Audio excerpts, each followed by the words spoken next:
Good day, everyone.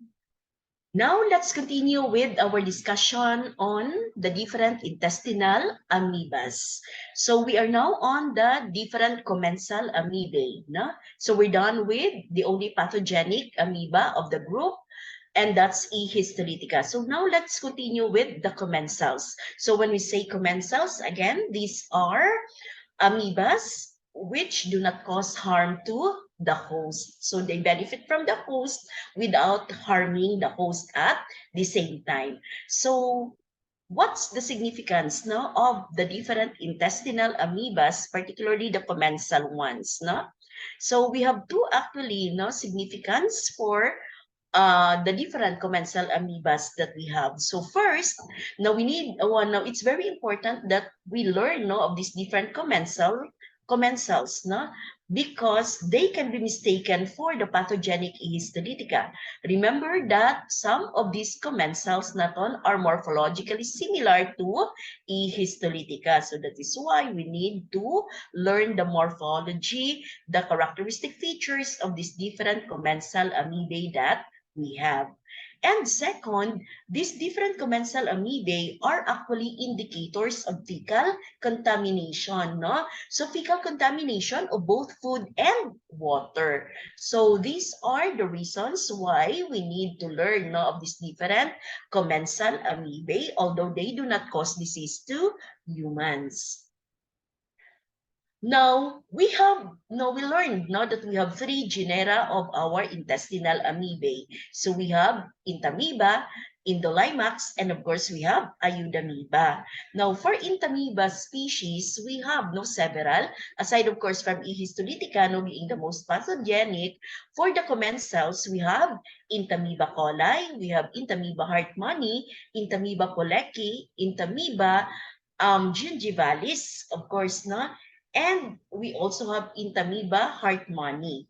Okay, and for the Eudamiba, we only have one species, and that's Eudamiba buchklei. And for Indolimax, we also have one species, and that's Indolimax melna. Now, let's take a look at the characteristic features of each of these different genera of our intestinal amoebae. Now, for the genus Entamoeba, the characteristic features are the following. Now, the different species possess spherical nucleus with a distinct nuclear membrane, and this nuclear membrane is lined with chromatin granules. And we have a small karyosome inside, which are found near the center of the nucleus. So that's the characteristic appearance of the nucleus of Entamoeba species or the genus Entamoeba. Now, usually, trophozoites of the genus have one nucleus. No, isa lang ka-nucleus ang ilang trophozoites. Now, for the Indolimax, the Indolimax species possess naman niya vesicular nucleus with a relatively large and irregularly shaped nga karyosome. And this karyosome is anchored to the nuclear membrane by the nucleus, by achromatic fibrils. So again, we have a vesicular nucleus with a relatively large and irregular shaped karyosome anchored to the nucleus by achromatic fibrils.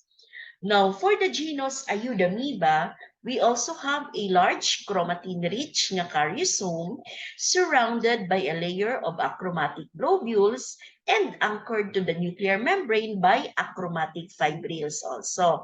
Now, what's the difference between Indolimax and Eudamiba? Now, both actually, the karyosome are large. However, irregular naman niya ang shapes ng karyosome ni Indolimax compared with Eudamiba. So that's the difference between the two. For Entamoeba, we only have a small karyosome and that is located centrally. So sometimes eccentric man siya or at the side. But most of the time it's actually central and you have a small karyosome. That is why for E. histolytica, the karyosome is located, the small karyosome is located at the center of the nucleus. That is why we call it also as the bullseye karyosome. Okay?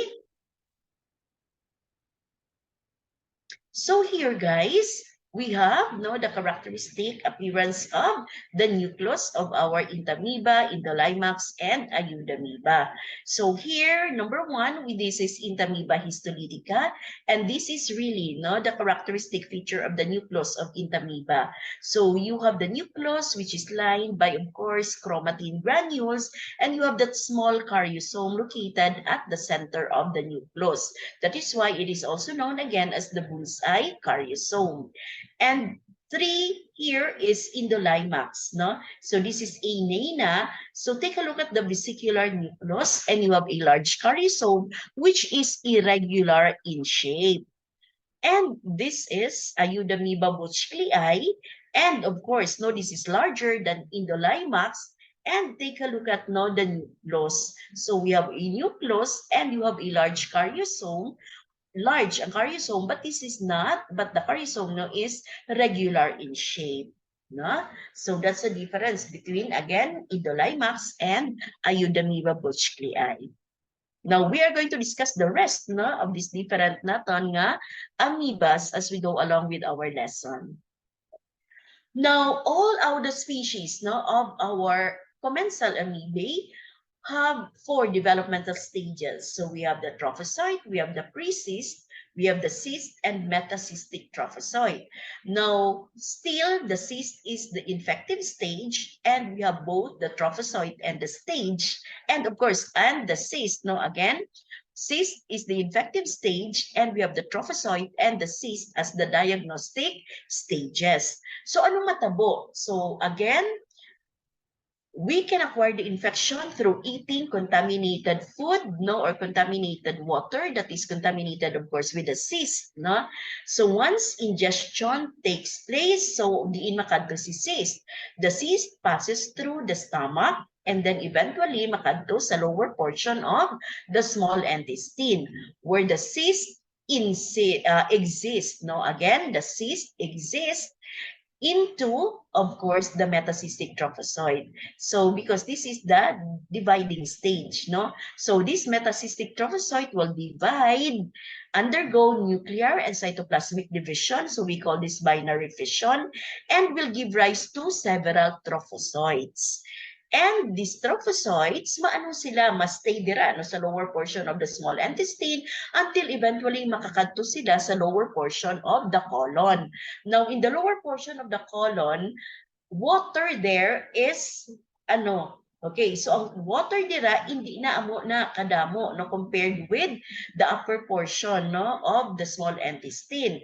So mas dehydrated dira nga portion sa lower part of the colon. So less ang water dira. So that is why ang aton nga trophozoites will ma-insist na naman sila and become resist, and eventually ma-undergo duwa pa ka nuclear divisions and will develop into now the mature cyst with the characteristic nuclei. For E. histolytica, we have 4. For E. coli, we have 8. So these are just our examples. So that's the life cycle of our intestinal amoebas or amoebae. Now, of the different commensal amoebae naton, we only have one species, which is not found in the intestinal tract. And I am referring to Entamoeba gingivalis. So the term itself, gingivalis, the name, gingivalis. So this is found in the gingival area of the mouth. So aside from being found in the mouth, this Entamoeba naton, the Entamoeba gingivalis, also is unique because it has no cystic stage. So only trophozoite exists for Entamoeba gingivalis. Okay? So again, these different amoebae naton are non-invasive and they do not cause disease. Now, let's take a look at each of the different commensal amoebae that we have. So first, we go to Entamoeba hispar. Now, we are not going to pride na Entamoeba dispar because we learned that morphologically E. dispar is similar to E. histolytica. So it has the characteristic morphological features of E. histolytica.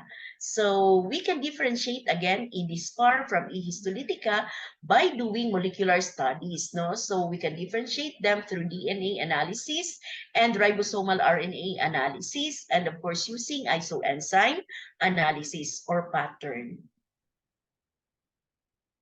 Next, we have Entamoeba Hartmanni. Now, Entamoeba Hartmanni is similar to E. histolytica when it comes to morphological features. However, ang difference nila is mas smaller si Entamoeba Hartmanni from compared with E. histolytica. So this time, guys, size really matters, no? So very important ang size because morphologically similar sila in structure. So E. hartmanni is smaller. And another difference is that the trophozoite of Entamoeba hartmanni does not ingest red cells. Kay commensal ni siya, hindi siya pathogenic. Okay? Now, another characteristic of E. hartmanni is that it has a sluggish motility. So, medyo slow ang iyang movement compared to the active progressive movement of E. histolytica. Now, mature cysts of E. hartmanni measure 5 to 10 micrometers in diameter. Cysts are quadrinucleated and have a coarse cytoplasm. So, similar with E. histolytica. Immature cysts have chromatoidal bars, which may be short with tapered ends or thin and bar-like. So this is more or less similar with our E. histolytica.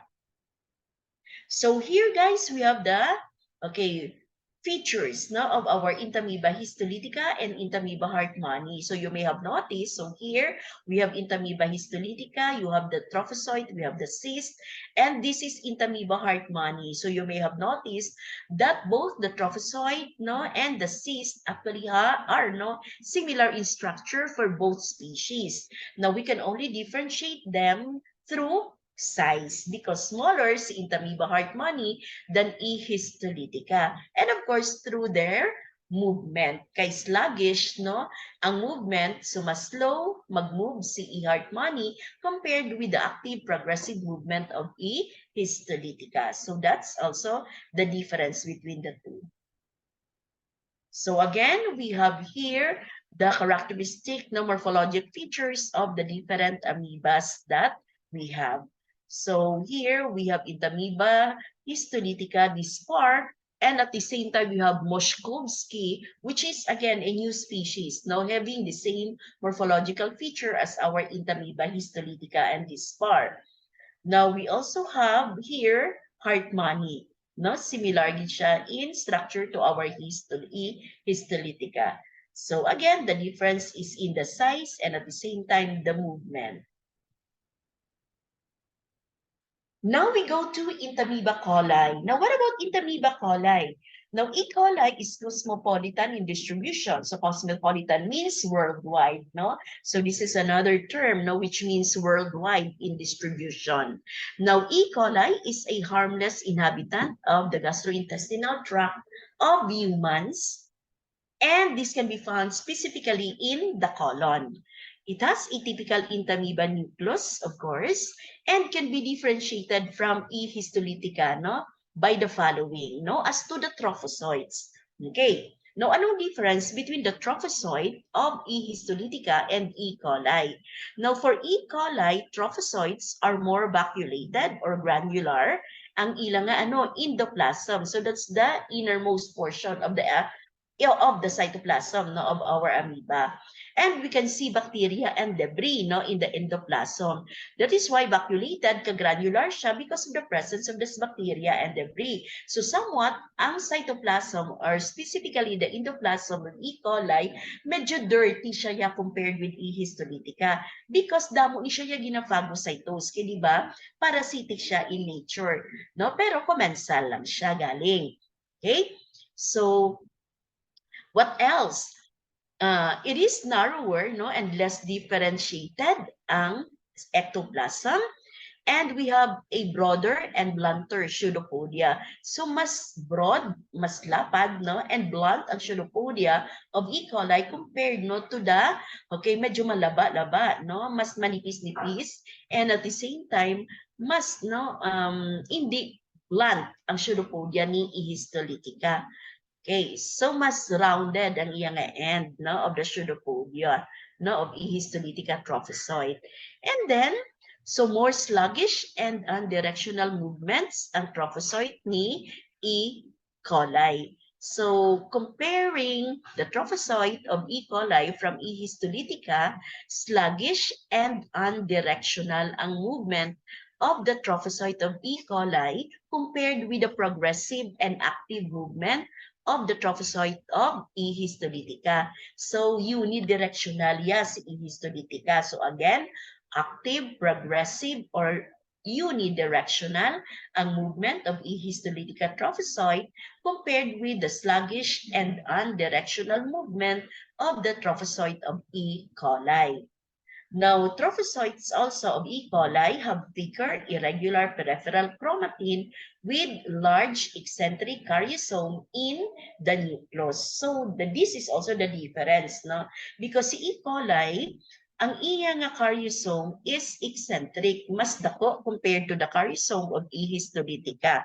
And we have irregular nga peripheral chromatin.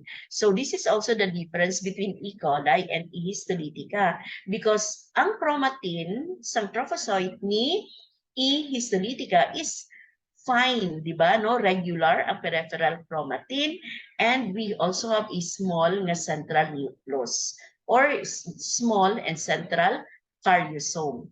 And for E. coli, we have large eccentric karyosome. Ara siya sa side, eccentric siya. So again, let's compare E. histolytica and Entamoeba coli.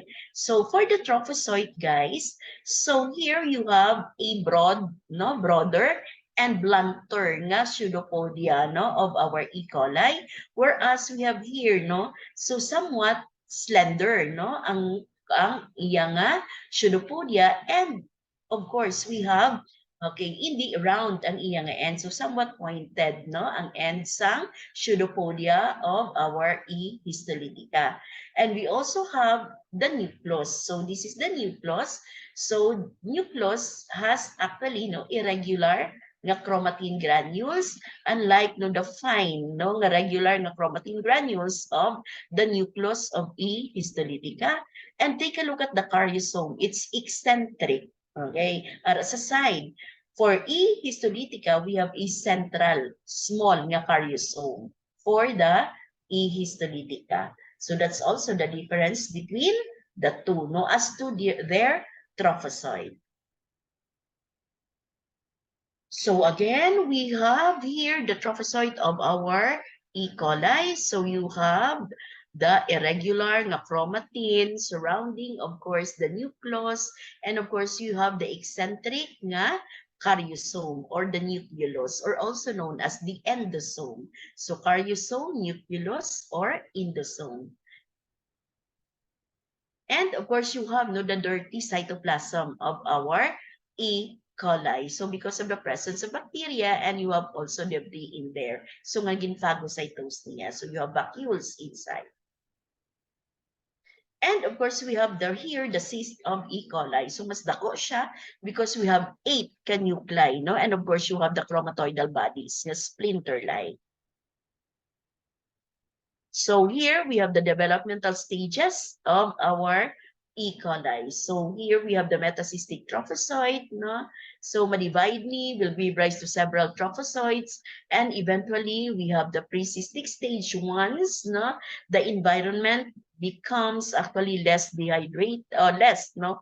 Or less hydrated. So kung mag-dehydrated na ang environment, so the trophozoite will develop into pre-cyst, will undergo several developmental stages, no, or nuclear divisions, and then eventually we have the mature cyst with 8 canuclei, no? So here.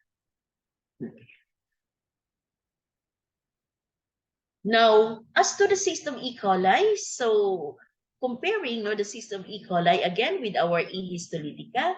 So it's larger no, because of, sorry.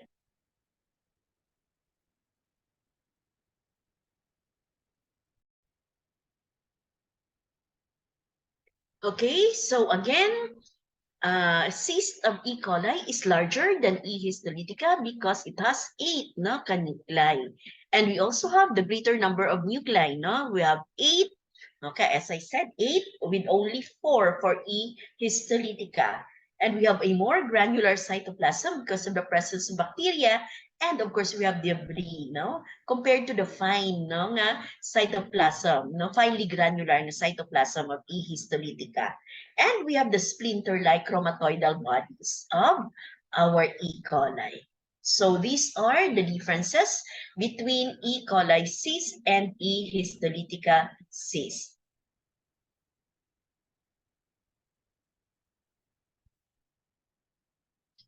So again, we have a stained E. coli trophocyte and you have the cyst. So this is stained with giemsa, and this one, this is stained with, of course, iodine. No? So take a look at the 8 canuclei of our E. coli cyst. So this is the granular, coarse granular na cytoplasm or endoplasm of our E. coli. So you have the nucleus in there. So this is eccentric, no? So at the side siya, yeah? And you have the large nga caryosome inside.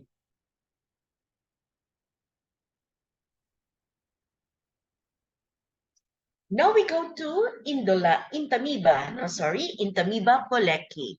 Now, what about Entamoeba pollecki? Now, Entamoeba pollecki is a parasite of pigs and monkeys. However, it also affects humans. So it rarely infects humans and is distinguished from E. histolytica because the cyst is consistently uninucleated. So, para-pareho sila ni E. histolytica, pero ang iyang cyst is uninucleated lang niya. Isa lang ka-nucleus, no? Ang iyang cystic stage. And E. pollecki also has very prominent nuclear membrane and caryosome in stained smear. So remember na belong sila to the same genus. No? Pero again, isa lang ka-nucleus ang cyst ni E. pollecki. So here guys, we have the cyst no, of E. pollecki. So it has the characteristic nga Entamoeba nga okay, nga nucleus. So you have that nucleus with the central nga caryosome. So almost similar to E. histolytica, pero we only have one nucleus for the cyst of E. pollecki compared with the quadrinucleated cyst of E. histolytica. Next, we have Entamoeba gingivalis. Now, Entamoeba gingivalis, again, no, as I said earlier, this is unique because this is found not in the gastrointestinal tract, but in the mouth. And it has only a trophozoite stage. So there is no cystic stage for E. gingivalis. So the trophozoite measures 10 to 20 micrometers in diameter. It moves quickly and has numerous blunt pseudopodia. Now, it has also numerous food vacuoles inside the cytoplasm, and these vacuoles contain cellular debris and bacteria. Now, E. gingivalis lives on the gum and teeth surface, in the gum pockets, and sometimes in the tonsillar crypts. So that's where in these areas where we can find E. gingivalis. So it is abundant in cases of oral disease. Okay, so how can E. gingivalis be transmitted from one person to another? So this can be transmitted through kissing, droplet spray, or by sharing utensils. So guys, of course, utensils contaminated, of course, no? So again, this can be transmitted through kissing, droplet spray, or by sharing utensils. So you need to be careful. However, commensal man lang siya, pero damo siya, in oral disease. So again, we have here E. gingivalis. So take a look at the core cytoplasm of E. gingivalis because you have also, so dasig man siya mang-engulf, bacteria and, okay, cellular debris, or other debris. So you have the characteristic nga intamoeba, no, nga nucleus for E. gingivalis. Okay, so the rest are actually vacuoles, no? So you have food vacuoles and you have bacteria and of course you have debris inside. Next, we have Indolimax. Now, Indolimax, no, specifically Indolimax neina. So this is characterized by its small size. Now, really, because Indolimax neina is the smallest of our intestinal amoebae. So size ranges from 6 to 15 micrometers in diameter. And okay, it moves no slowly. So sluggish ang movement of the trophozoite of Indolimax neina. Now, it has also the characteristic ng Indolimax nucleus with large irregular karyosome. And the cysts are about 6 to 12 micrometers in diameter, quadrinucleated when mature. So, almost similar, give you in structure to our E. histolytica, pero guys, gamay lang gid siya. Okay, so quadrinucleated sa, but also ang difference is in the nucleus. So karyosome is large and of course irregularly shaped, unlike the small karyosome, and central siya no, ang aton nga E. histolytica. Okay? So again, we have here the morphology of the cyst of our Indolimax neina. So we have a quadrinucleated cyst. You have the characteristic Indolimax nga nucleus with a large karyosome which is irregularly shaped. So again, we have the cystic stage and we have the trophozoite stage of Indolimax neina. So mas gamay giniya si neina. Okay? So this is in specimen, no? So seen under the microscope. So it's quadrinucleated.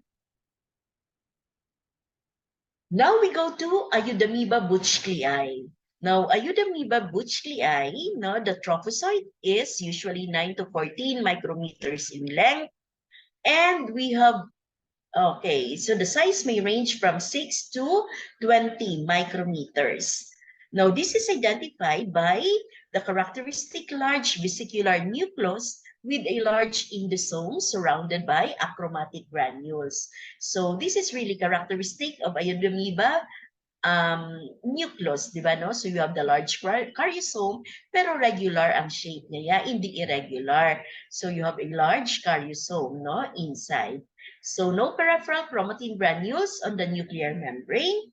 Cyst is also uninucleated and has large glycogen vacuole, no, which stains deeply with iodine. Now, this is the characteristic appearance of the cyst of Eudamiba buchklei. So, the cyst is uninucleated. Isa lang, no? Single ang nucleus, and you can find the large glycogen vacuole or glycogen body inside, no, the cyst. So this again is the characteristic feature of Eudamiba buchklei. So basta makakita ka na gani isang large glycogen vacuole inside the cyst, and of course we have the trophozoite of of Eudamiba buchklei is of the cyst, no? And of course the trophozoite, no? So that is characteristic of Eudamiba. Okay? So the presence of that glycogen vacuole again. So here you have the cyst, no, of our Eudamiba buchklei, and of course you have the trophozoite. So take a look at the large glycogen vacuole. So this is really characteristic of Eudamiba buchklei, and it's uninucleated. And take a look at the nucleus. So you have that large regular shape nga karyosome inside. Okay. So again, we have the cyst and you have the trophozoite. No? So take a look at the nucleus. You have a large karyosome, regular ang shape, and of course you have the presence of the glycogen vacuole. So here, no, you have the glycogen vacuole inside. Okay, so that ends, no, the different naton nga commensal amoebas or amoebae. Now let's go to diagnosis. Now, how to diagnose the different intestinal amoebae that we have? No, particularly the commensal amoebae. So, of course, we can make use again, no, stool examination, making use of the rectical smear and concentration techniques. So, syempre, no, we learned of this already. So, kung liquid ang stool or semi-formed, we can see the trophozoites, of course, but of course, we can also see the cyst. But in formed stool, we can only see, no, the cystic stage of our amoebas. Now, the rectical smear is specifically, syempre, for the identification of our trophozoites, whereas our concentration methods like formalin ether concentration technique and zinc sulfate flotation technique, so these two are good for the identification of the cyst. Now, for our iodine preparation, so iodine, no, at the same time together with formalin ether or the different concentration methods naton. So these two, no, can differentiate the different species of our intestinal commensal amoebae. So again, concentration techniques and iodine stain will differentiate the different species of our commensal amoebae. Now, for E. gingivalis, syempre unique si E. gingivalis. This is not found in the intestinal tract. So we can make use of swabs. No? So swab or swabs taken between the gums and teeth. Of course, no, for E. gingivalis. So these are, no, the different techniques which we can use to identify commensal amoebae. Now, as a treatment, so treatment is not necessary because we all know that amoebae, this is different. No, commensal amoebae do not cause disease. Now, as to distribution in the Philippines, no, it's more of E. coli, which is 21%, followed by E. neina, which is 9%, and Eudamiba bushkleae, which is 1% as to distribution. Now, we can also see, no, sa mga OFWs, no, as screened by the UP Manila in 1998. So, medyo dugay na ni siya, guys. But our OFWs, no, kalibaga pa stool examine sila. So, intestinal protozoan cysts, no, were found in 13.5% of those screened nga OFWs or overseas no, Filipino workers.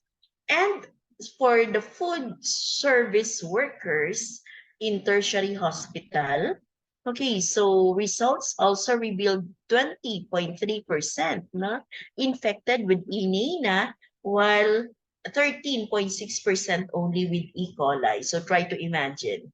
Okay, so we have carriers no, of both of these two commensal amoebae natin. Now, for food handlers in selected school canteens in Manila, we also have 22.8% for E. neina, 17.9% for E. coli, and 0.8% for E. hartmanni and Eudamiba bushkleae. Now we go to prevention and control. So how can we prevent no, our commensal amoebae? So they can be prevented through proper disposal, of course, of human waste and good personal hygiene. Remember, they are important because they are indicators of fecal contamination of our food and, of course, our water. So here, guys, we have the differentiating points between the different species or important species no, of our intestinal amoeba. So we have E. coli, E. histolytica, Indolimax neina, and Eudamiba bushkleae. So they are differentiated based on the size of their trophozoite, movement, the peripheral chromatin, cytoplasm, and karyosomal chromatin. So I want you to memorize this one. Okay? And again, we have the picture, no? So of the different species of our commensal, no? And of course, pathogenic amoeba, and that is E. histolytica. As differentiated, of course, by their nucleus, no? And karyosome, okay, according to the genus. So here we have several pics, no? Of our amoeba. So here we have the cyst of Entamoeba histolytica. Although hindi amon prominent no ang iyang nucleus diri or nuclei. So we have the trophozoite, Okay, you have that characteristic, no, a very small nga caryosome inside, no, central caryosome. So we have here the cyst of Indolimax nina, so it's not that prominent. So it's quadrinucleated. However, Indolimax nina is small compared to E. histolytica. And it has also the characteristic nga Indolimax nga caryosome. So you have that irregular shape nga large caryosome. So this is Entamoeba coli. So this is large. So we cannot clearly see, no, the 8 nuclei. So, but you have several in here. So this is again, the cyst of Entamoeba coli.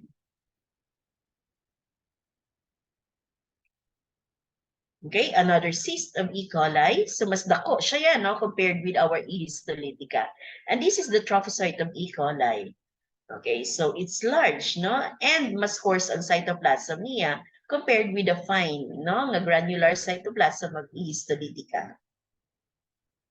So again, we have E. coli cyst in here, and we have the E. coli trophocyte. So you have the nucleus.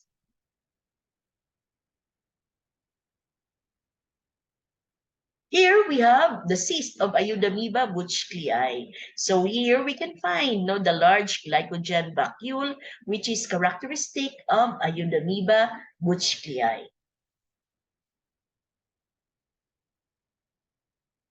So guys, that ends our commensal amoebae. So we will continue with the rest of our protozoans later, no, in the next video lecture presentation. So thank you so much. Have a good day, everyone.